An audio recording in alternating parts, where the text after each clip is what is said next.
আসসালামু আলাইকুম।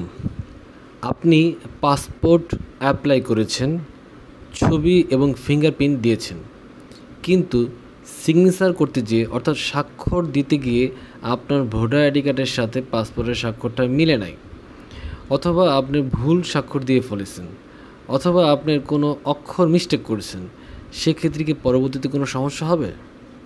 না। আপনার ইমিগ্রেশনও সমস্যা হবে না, বিদেশেও কোনো সমস্যা হবে না। আপনার যদি স্বাক্ষর নাও থাকে তারপরেও কোনো সমস্যা হবে না। এখন অনেক ক্ষেত্রে দেখা যায় ভোটার আইডি কার্ডে ইংরেজি নাম অথবা বাংলা নাম, পাসপোর্টে দেওয়া আছে ইংরাজি অথবা বাংলা নাম, অর্থাৎ পাসপোর্ট এবং ভোটার আইডি কার্ডে স্বাক্ষরটা এলোমেলো আছে। স্বাক্ষর কোথাও আছে বাংলা, কোথাও আছে ইংরাজি। তো এই ক্ষেত্রেও আপনার কোনো টেনশনের কোনো কারণ নাই, কোনো সমস্যা নাই। কোথাও কোনো জায়গায় বাহিরে বা বাংলাদেশে কোথাও গেলেও আপনার এখানে পাসপোর্ট আটকাবে না।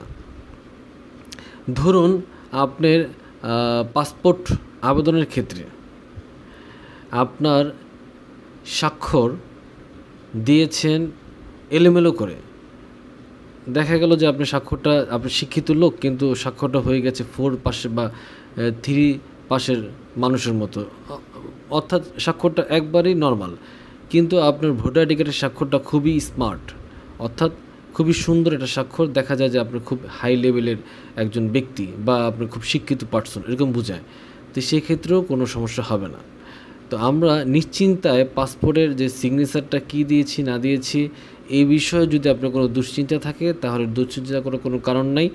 যদি কোনো সন্দেহ থাকে, আপনার স্বাক্ষর দেওয়ার সাথে সাথে যদি কোনো সন্দেহ থাকে যে আমার সিগনেচারটা হয়তো ভুল হয়েছে, আপনি কর্তৃপক্ষের কাছে বলতে পারেন, বা যে অফিসার আপনার স্বাক্ষরটা নিতেছে তাকে বলতে পারবেন যে স্যার আমার স্বাক্ষরটা একটু দেখেন, একটু ভুল হয়েছে, আমি নতুন করে আবার দিতে যাচ্ছি।